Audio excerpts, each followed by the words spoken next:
Hello, and welcome to another episode of Crossing Bridges Talk Show. I'm your host, Larry Montgomery Sr. My co host, William. William, introduce yourself. Good evening, everyone. I'm William Montgomery. It's a pleasure to be here. And our special guest host, Jeanette. Jeanette, introduce yourself. Hi, I'm Jeanette Montgomery, and it's a pleasure to be here. Okay. And then we have our panelist, Kimmy, who sometimes shows up. No, she comes all the time. Introduce yourself, Kimmy. Good afternoon, everyone. I'm Kimmy Van Barra. Pleasure to be here. Very good. And today we're going to talk about Black history. The topic today is what happened in New York in 1863 that most of us don't know about. Okay. Now, I did give this message out a few days ago, so I don't know if all my panelists had an opportunity to do any background on it, so I'm not going to put them out there and expose them. So I'll just start out and do a quick overview or whatever, and we'll go from there. Okay. New York, 1863. The New York draft riots occurred in July 1863 when the anger of working class New Yorkers, and remember that term, working class New Yorkers, over a new federal draft law during the Civil War sparked 5 days of some of the bloodiest and most destructive rioting in U.S. history. The New York draft riots occurred in July 1863 when the anger of working class New Yorkers, I think I just said that. Let me move on to the next point. Okay. Hundreds of people were killed. Many more were seriously injured, and African Americans were often the target of the rioters' violence. Oh, something happened here. My document just went blank. Well, you want me to speak on it? Huh? You want me to take it up from here? Oh, can you? Because I am shocked. Oh, wow. Well, ain't nothing wrong with being shocked. That's a good thing. You can shock yourself in a pleasurable way, and you can shock yourself in an unpleasurable way. Which how do you want it? How do you want it? I mean, that has never happened before, but okay, I'm back. I'm back. Here, Good, here we good. go. Let's Um, get it. New York City divided pre-Civil War. As the business capital of the nation, New York City had not welcomed the onset of the Civil War, as it meant losing the South as a trading partner. Cotton was an extremely valuable product for New York's merchants. Before the Civil War, cotton represented 40% of all of the goods shipped out of the city's port. And long after the slave trade was made illegal in 1806, the city's illicit slave market thrived. When the war broke out in 1861, there was even talk of New York seceding from the Union itself. So entwined were the city's business interests with the Confederate States. As the war progressed, New York's anti war politicians and newspapers kept warning its working class white citizens, many of them Irish or German immigrants, that emancipation would mean their replacement in the labor force by thousands of freed, enslaved people from the South. In September 1862, President Abraham Lincoln announced the Emancipation Proclamation, which would take effect early the following year, confirming the workers' worst fears. At that time, Lincoln's decision for emancipation sparked protests among workers in the city as well as soldiers and officers in New York's regiments who had signed up to preserve the Union, not to abolish slavery. New federal draft law sparks unrest. Facing a dire shortage of manpower in early 1863, Lincoln's government passed a strict new conscription law which made all male citizens between 20 and 35 years of age and all unmarried men between 35 and 45 years of age subject to military duty. Though all eligible men were entered into a lottery, they could buy their way out of harm's way by hiring a substitute or paying $300 to the government, roughly $5,800 in today's dollars. At that time, the sum was the yearly salary for the average American worker, making avoiding the draft impossible for all but the wealthiest of men. Compounding the issue, African Americans were exempt from the draft as they were not considered citizens. Riots over the draft occurred in other cities, including Detroit and Boston, but nowhere as badly as in New York. Anti-war newspapers published attacks on the new draft law, fueling the mounting anger of white workers leading up to the city's first draft lottery on July 11th. Let me stop right there. What do you think? It's a lot to unpack. Yeah.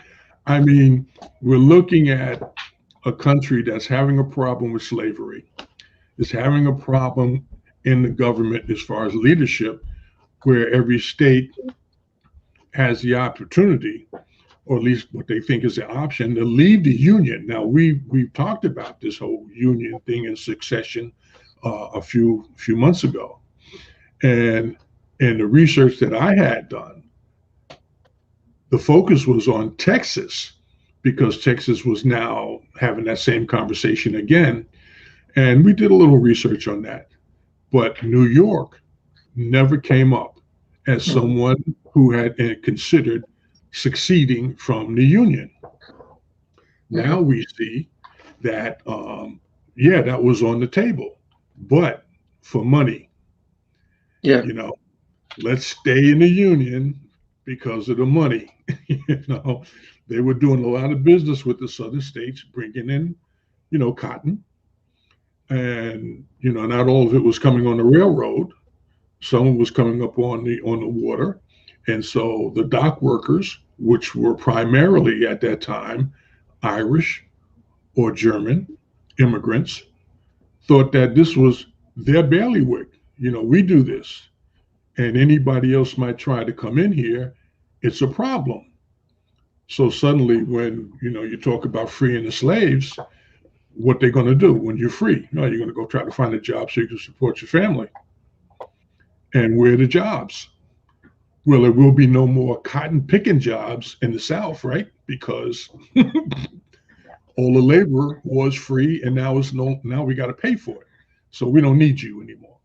So Black people would be coming to the North to get those jobs that were available, of which was working on the docks, because you didn't have to have an education, you just had to have a strong back. And so as the Irish and the Germans thought that this was their territory, that was going to be a problem for them. And what we've seen over the years is that money has driven people's thinking as to what do we do to preserve our wealth. Well, we need to continue to have people work for us cheaply. And so the cheap labor, the dock workers, because they need jobs, of course, if you tell them somebody else is going to be coming up here looking for this job and they're willing to work for less money, what are those workers going to do? They're going to have their backs up and say, no, you ain't taking my job. So now who's the problem? The problem is the people who are coming up trying to get jobs, which no one, and this is the funny part, No one said that black people were going to come up here and want to work on the dock. Right? Nobody said that. Well, yeah. You did mention that they put it out in the news that they were going to be coming up once they got emancipated. So the news fueled that. And I think they did that on purpose to manipulate everybody. Right. Because what happens, the newspapers are being supported by their advertisers. And their advertisers are what? Selling goods made of cotton. So what do we want? We want people to buy more cotton, you know? And if we can get people to work and, you know, put these garments together cheaply,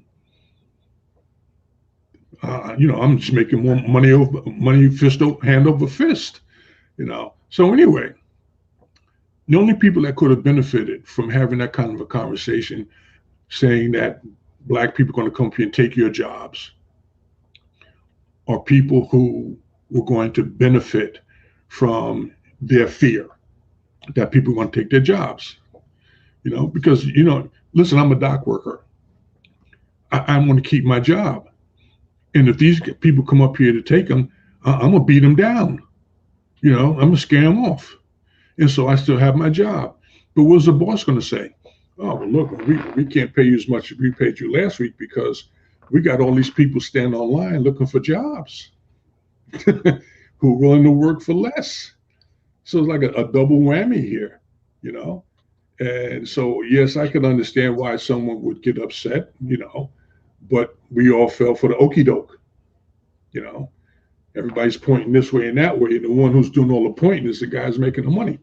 Mm-hmm. So let me go into just a little more for this in this particular article. New York draft riots began. For the first 24 hours after the lottery, the city remained suspiciously quiet, but rioting began early on the morning of Monday, July 13th. Thousands of white workers, mainly Irish and Irish Americans, started by attacking military and government buildings and became violent only towards people who tried to stop them, including the insufficient numbers of policemen and soldiers the city's leaders initially mustered to oppose them. By that afternoon, however, they had moved on to target Black citizens, homes, and businesses. In one notorious example, a mob of several thousand people, some armed with bats and clubs, stormed a colored orphan asylum on Fifth Avenue near 42nd Street, a 4-story building housing more than 200 children. They took bedding, food, clothing, and other goods and set the orphanage on fire, but stopped short of assaulting the children, who were forced to go to another one of the city's houses. Now, where's the benefit there? What point are you making? You're upset because there's a lottery that you would have to go join the service to fight in a war that you already had mixed emotions on, you know, keep the nation together or end slavery. Which story are you buying today? You know, and so now you beat down the Black people that you could find, and you want to destroy an orphanage. What would those poor children do to you? You know, but you have to understand the mentality. You know, people, you know, the press and big business rode this horse as long as they could ride it. And they're still trying to ride it. And things are changing. And they don't want them to change. They want it to stay the way it is, that white people are in charge. And we got to do whatever they want just to live. Thoughts, comments, suggestions, corrections, whatever you got. I will say one thing. I mean, you know, everything you said is pretty on point, but I have one issue with that. I don't think it's necessarily white people, because they bow down to the sheiks and the oil barons and stuff like that over there in Saudi Arabia, and those people have some color to them. So I think it's about the green. Anything that's going to make them some money, they'll take white slaves, they'll take black slaves, they'll take Indian slaves, they'll take whatever slave they can get, as long as they could get that green. Well, I agree with that. Is if the focus is the money, Mm-hmm. you know. I don't think they care about any humans. I can agree with that because you came here butt naked and broke, and when you leave here, you're going to be damn near butt naked and broke. Mm-hmm. Because anything you think you can take with you, you ain't going to be able to use it At all. So this mentality of everything is focused on, centered around money, is something that man created. Mm-hmm. I mean, and it has its pluses, it has its minuses. Yeah, if you want to barter, I need bread, and I'm a farmer. I can only grow wheat, but you a baker and you know how to make bread. So I'll give you wheat, you give me bread. Okay, it's a trading, we're bartering back and forth. Then we add dollars to it, coins or whatever. But then greed slips in. Mm-hmm. Envy slips in. And we had that conversation about, do I want to buy Air Jordans at $500 a pair, or should I buy some Converses at $49.95 a pair? Them Jordans ain't gonna help me jump any higher, and they ain't gonna make me move any quicker, And them cons, they just cons, man. They sneakers for basketball. But we could go back and have the conversation about, well, why Black people are enamored with buying high-priced items, because they want to stand out. Stand out where? To who? Right. You still Black. I don't care how much money you got. When you walk in the room, you still Black. And you may have all the money, more money than any of the white people in the room with you. You still Black. And it's only you. All of them sitting there like, when are we going to take this fool's money? Well, I mean, I don't mean to interrupt, but they get the money, because we give it to them, and that's why it's like we got to start focusing on gathering our wealth and not giving it back to the Asians, the Caucasians, everybody and their mama, and looking at our brothers and sisters like, well, yeah, I want to support you, but your quality, your service ain't that good, or hey, step your service up and I'll spend my money with you, or step the quality up and I'll spend that bread with you.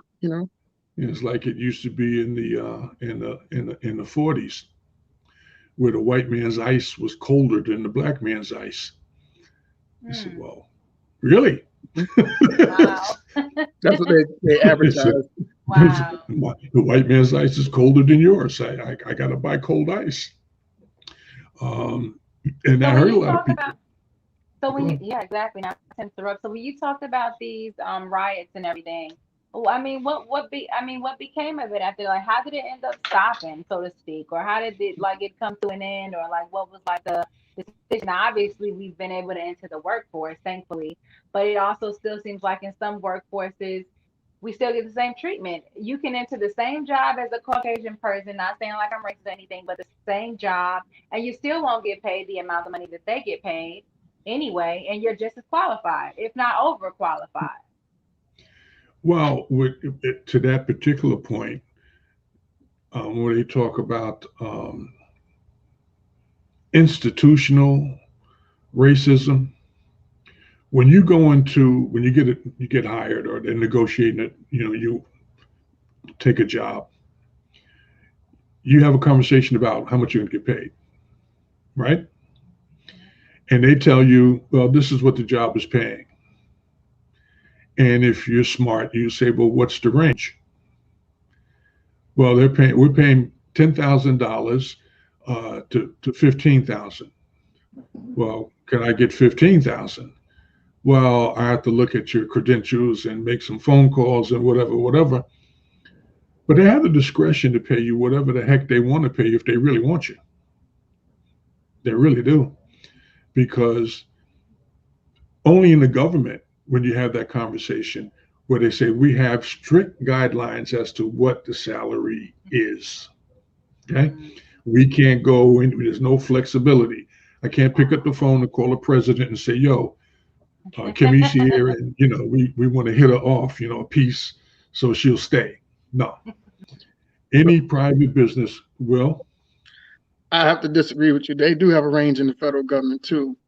But I think the main issue is we're not taught as young people that when we go for a job, that there is a range there and we can negotiate our salary or our pay. Like I went to one job and, I was like $14 an hour. I was like, okay, hey, cool. But if I would have known that, I probably could have negotiated or asked for a higher pay right then, because you only get one opportunity to do it. You have to do it when you first get in. You can't, I've been here 3 months, say, I just found out that I could have got $16 an hour.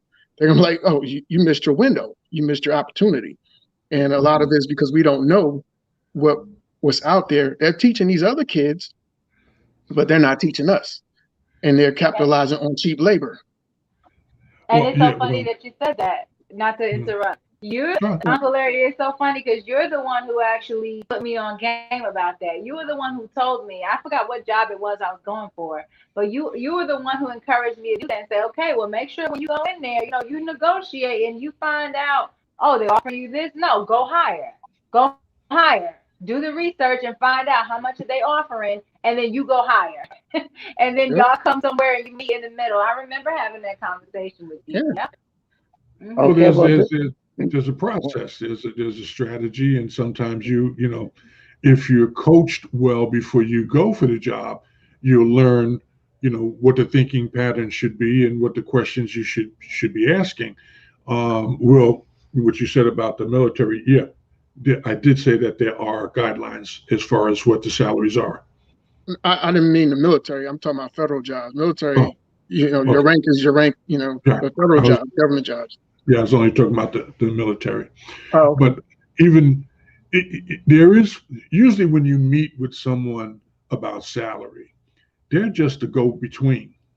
They're not going to, unless you're talking to the owner, you're talking to someone who's going to be the messenger. They're going to come and say, well, this is what they told me to offer you. Mm-hmm. And you say, well, yay, I'll take it, or nay, I'm not going to take it. Now, you may say, look, you offer me $10,000 to do the work here. I went to Nabisco and they paying 20.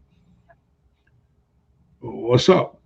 Well, let me go talk to my manager and I'll see what we can do. Oh, so suddenly there's somebody else who has more authority.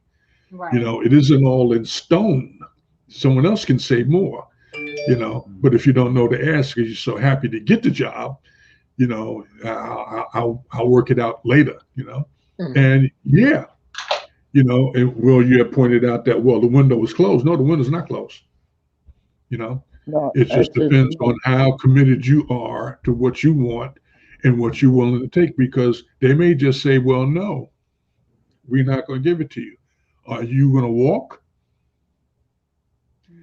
Well, you have to make your mind up before you go to negotiate. How far will you go, and what will you do to get what you want? Some people just get up and say, "Yeah, I'll see you." Well, I wanted to say this. Excuse me for interrupting, but as far as that, negotiate on prices and your pay is things of that nature.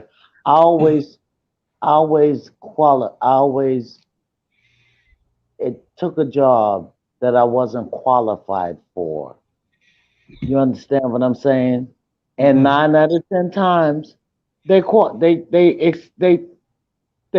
hired me to the job. I didn't know jack junk about the job, but I learned. You understand what I'm saying? Because I say, shit, they paying all this money. Why should I go for this minimum wage job? And I'm gonna try this. And hey, it worked out well for me. I used to work for Channel 2 News. I ain't know junk about it, but I know all the celebrities in there, but but I know not to pay them too much attention. You know, just do my thing and act like I know what I'm doing, and it worked out fine. Shit, it worked Yeah, out fine. I understand that, but you know, we talking about rocket scientists now. We're not talking about, you know, You talk about rocket scientists now, or yeah, as far as we what? we're not talking about delivery people. Yeah, no, yeah, I'm not delivering. I'm not the only thing I'm gonna deliver is wisdom, wisdom, and a way to direct yourself in the right direction, and advice. That's the only thing I'm gonna deliver. No, I Okay, understand. I understand. and the But what world. I'm saying is that, you know, some jobs, there are some requirements that you actually do know what you're doing when you come in, you know. And if you do know what you're doing, you know that you have some value to bring to the table. Oh, I Some jobs, always have value to some bring to the jobs, table. some jobs, they just want to put a body in there, you know, and you can fake your way in and say, yeah, well, I can do this and I'm smart or whatever, and you get the job. But the reality was there weren't really any requirements. They just said Well, that, you well, know, during that because time, I was I'm telling you, tall no and one's thin and going to pimp hire straight for you. a night. No one's going to hire you as a cab driver if you don't have a license. Oh, yeah, hell. Well, I'm not Mhm. even going to speak on that because I drove a car around in North Carolina. I was a safety officer with no license or whatever, just teaching myself how to drive. Damn that, you know. How'd that Shit. work out for you? You know what I mean? Huh? How'd that work out? Oh, it worked out fine. I ain't have no accident. Shit. You ain't got no job now either. Now what happened? Shit. I left. I left them because they was prejudiced. I left them. Okay. Then yeah. I don't even want to get into it, but the person was stealing money from the job, but they thought it was me. But they said put cameras in it, and they found out it wasn't me. And Mhm. now they didn't know where to go from there, and I quit. You know, shit. Nothing. I'm not a thief. I don't have to steal your money. I'm here working. You know, doing what I got to do, making sure the people are safe. And you gonna think that I'm stealing from you? Bye. So all that You money that got you had that time wasn't from them? what money? What motherfucking money?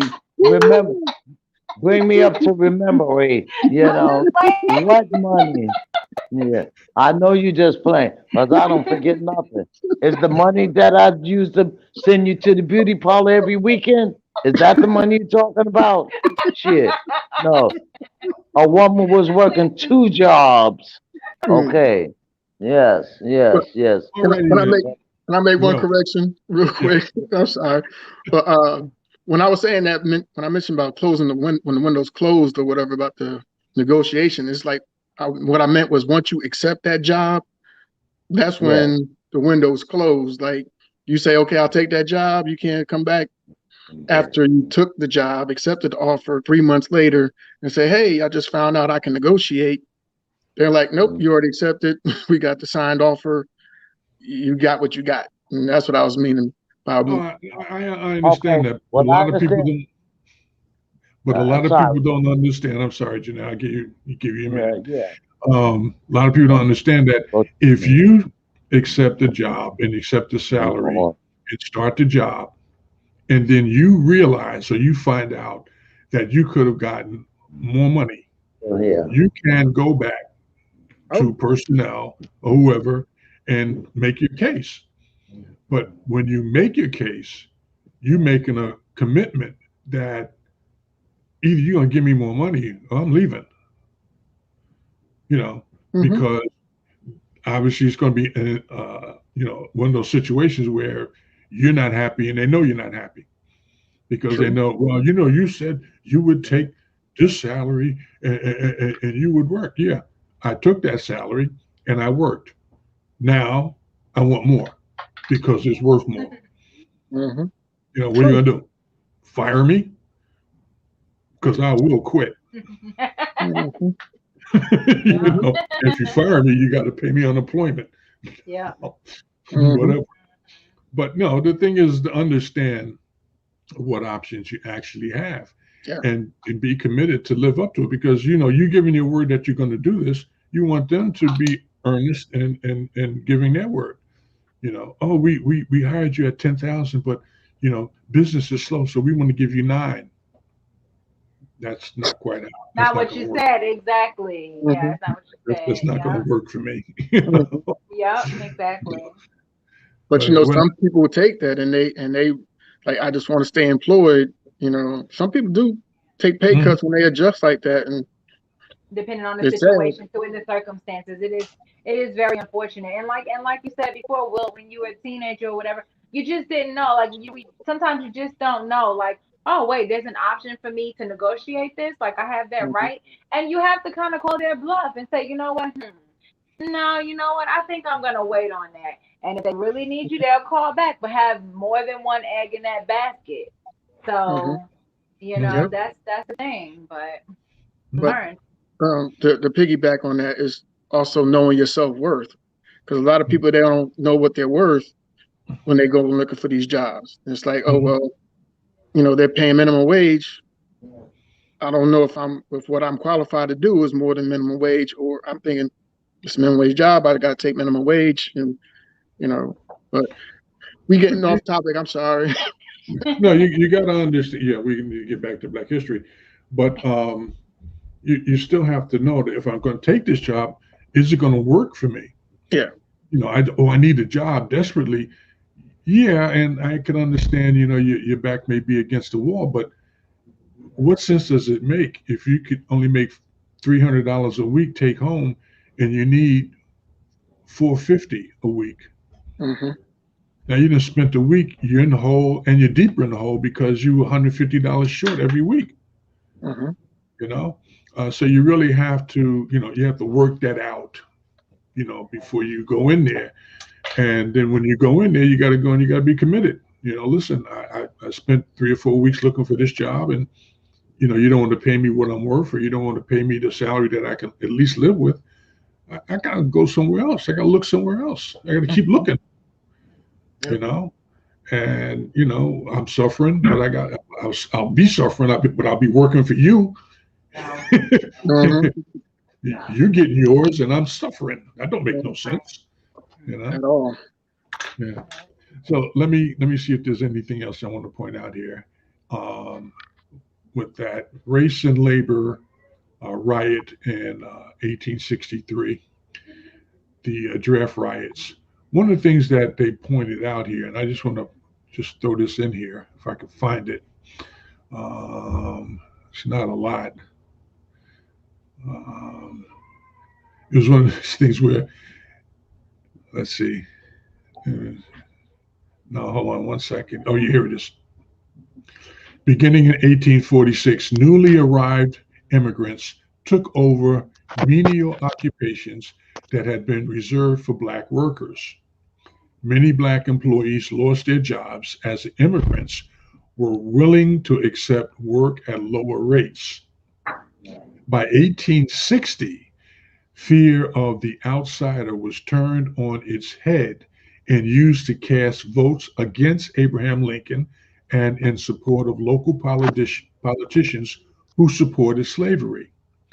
Those who promoted this fear often contradicted themselves, stating that newly freed blacks would take jobs away from white workers, while also asserting that blacks would drain tax resources on account of their laziness. Now that thought is interesting because you're gonna call Hmm. black people lazy, and then you're gonna tell people that they're gonna take your job and work for less money. This is what I never That understood when they say black people are lazy. Can you really direct that to a nation and a culture of people who have worked for how many so years for free? Like, do you really have that notion and that right to really call people lazy who their entire lives and their entire children's life and their children's lives, they've had to work for free, slaving all day and night for free? well, you got to understand who the audience was at that Right. time. First off, a lot of black people couldn't read. Hmm. So now you can't read what they're saying about you. Hmm. A lot of white people couldn't read either, but they could come together and they would, someone would read it and tell them what was said. Because it's simple to say, "Oh, black people are lazy. They don't want to work." You mean they don't want to work? They're out there working for free. What are you talking about? And they got Hmm. no Cute. choice in it. You know? Cute. Oh, they're gonna take your job. Propaganda. you know? Hmm. I thought you said they were lazy. How would they take my job? Exactly. Hmm. Exactly. you know? So yeah, we have to know our history, and we have to make sure that those that come behind us know the history, because it ain't all of what you think it is, and everything that comes out of somebody else's mouth may not necessarily be the truth. Hmm. Okay, and so the more we know, the better we can do. Okay, Yeah, I are would there, like to. I'm sorry. go on, go on. I would like to say something, as far as back in slavery or the days of slavery up until today, we are survivors. You Mhm, know, mhm, they whatever they tried, whatever mechanism, whatever it is that they tried, sending men up to the moon. I don't know if they run around and bring some Martians down here. We'll be the ones to befriend them and take them in. Put you in the freezer. I'll take the meat out. You go in the freezer. I'll open up the door in the morning. You straight. But whatever it is, Lord, Lord forgive me, but I crack myself up sometimes. I But know you do. anyway, yes, it's, it's just hilarious. But anyway, that's my mind. That's what my mindset is. But wherever, because God looking down on us, it's just like we're in this one area. He sees everything what's going on, you know, and we don't have to be worried about because like I said, we are survivors and we've been through the worst stuff. It is like Yeah. the Germans or whatever, the Russians or whatever, the German that was burnt up in the furnaces and things of that nature. The Jews, Mhm. you know, but they over became that, and things of that nature. So it's never that they will be able to put their foot on our necks because eventually it's going to revolve around back to them, you Mhm. Hmm. know.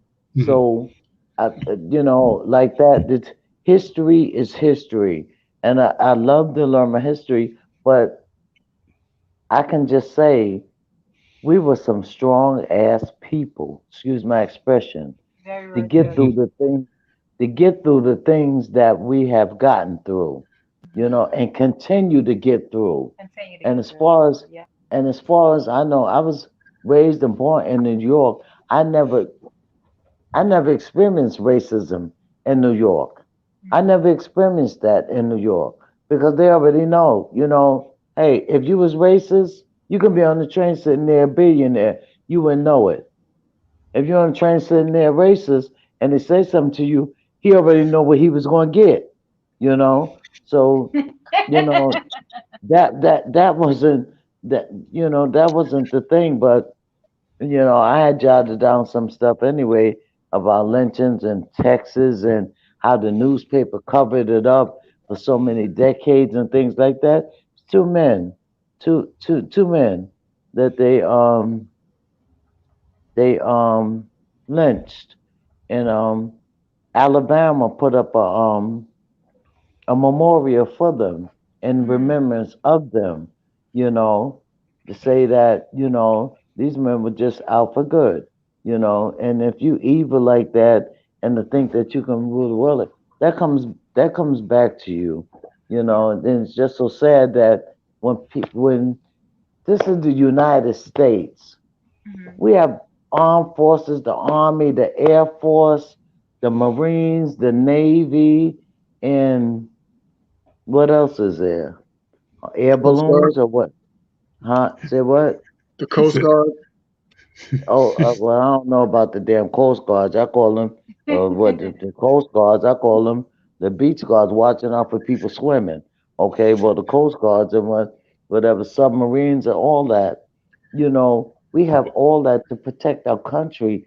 And for us to be so in denial about us being together as one, we're supposed to be as together as one. But the life of me, I don't understand how they how they rank the United States as like the best country as it is. I just can't get it, and they're so racist about politics and this and that, and they got the Republicans and they got the Democrats and they got the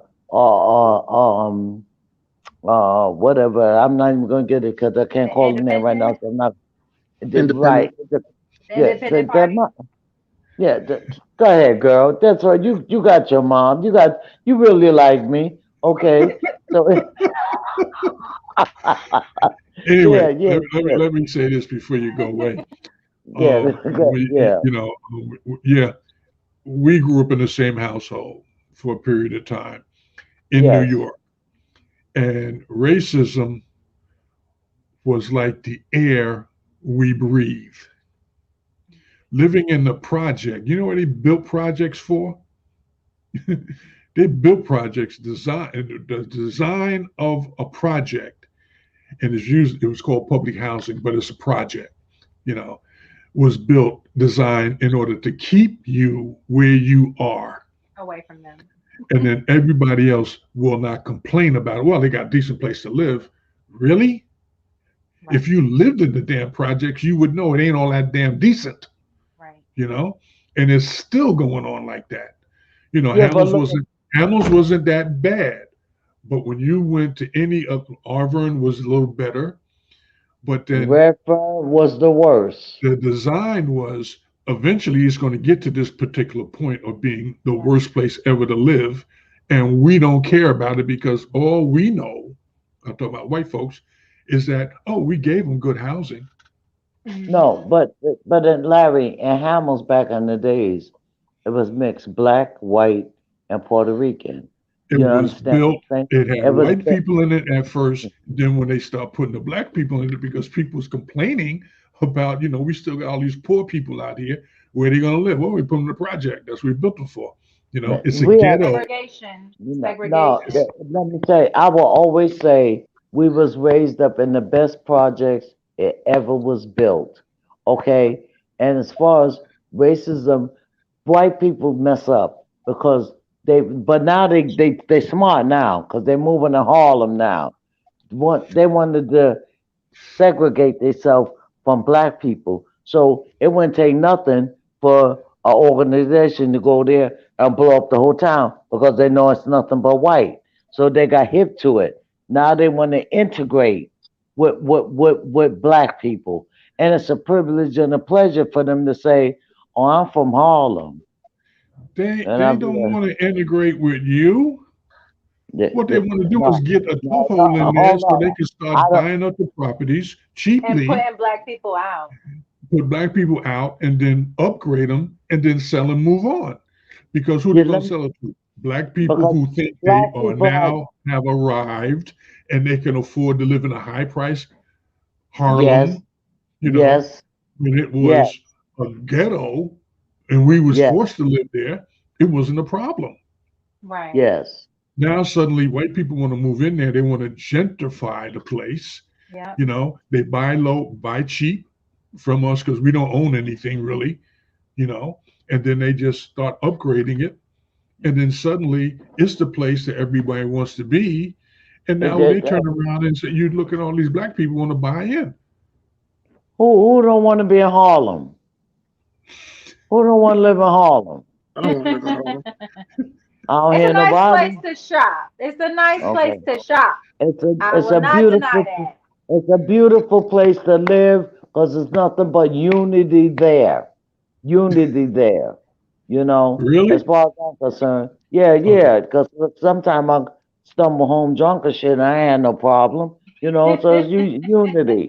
You know, but it's real. It's real. Harlem. They got it like back in the days.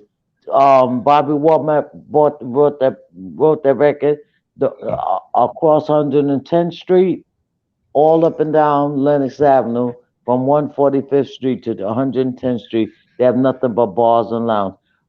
Sylvia's. Obama been into Sylvia's, and he been into the Red Rooster, 2 blocks down. You know, Harlem is the place to be. And I met a guy that works on Young and the Restless. He was getting off the train with me with the little girl. And I looked and I said, "You the guy from?" He said, "Yeah." I went, they all up. Harlem is the place to be.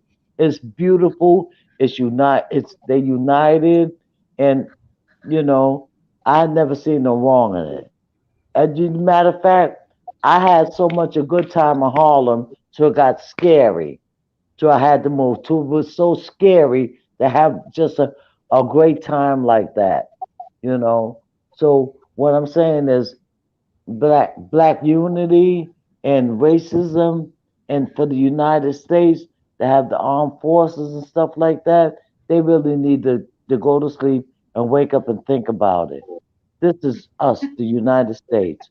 We are one. We reach out and we speak for other countries and help other countries and things like that. We got to help out ourselves first, you know, to be able to accommodate other countries. You know, that's what I'm saying or whatever. But No, I'll be happy. yeah, I understand. I'll just Yeah. leave you with one name, and that'll probably help you kind of get a good grip on what you just Well, said there. let me get Yeah, my pen and pencil. What name is that? George Floyd. Now, when you think about Yeah, that whole thing put and that. how it rolled out, you'll start to get a better understanding of why people think that the United States is the best thing since sliced bread. The Larry. reason is that we keep most of our dirt under the rug, but when it starts to get out, like George Floyd's did, suddenly we ain't looking as great as we think we are, or as we've We told never, everybody we are. We do the we, same thing everybody else does. We just try to keep it under cover. Larry, let me say this. As far as Hmm. the George Floyd incident, may he rest in peace. You know, George Floyd worked with that police officer for a long time, but he seen that he was too hard on people, and he was correcting him. You know, you don't have to do that, this and that. But when that man took the opportunity to find out that was George Floyd in that car, made up his mind he was going to kill him. And when George Floyd looked back and seen it was him, he said, "No, no, no, he gonna kill me. He gonna kill me." And and he looked in the camera. A 17-year-old girl videotaped the whole camera. But that man, I want to place a bet with my check that he gonna commit suicide before Christmas. But I want to call it right now because I'm a gambler. So I guarantee you he gonna commit suicide before Christmas. You know, Well, so hey, I don't think he's going to do that because I don't think they're going to let him do that. I think Because he's gonna the do it. last thing we just had Epstein commit suicide. These fools Who's ain't that? thinking about letting nobody else high profile commit suicide again. Yeah. Because there'll be That's some what. Let me unemployed tell you. correction people. That's what they doing wrong. That's what you doing wrong. That's what the fuck you get. Good, Larry, I'm sorry. Forgive me. Beep. Sure. Forgive me. I just got caught up in the moment. I'm sorry. Forgive me to everybody. But Okay. that's what happens when you do wrong to people. When you do wrong, you can't be doing wrong to people like that and just to take their life. But that man,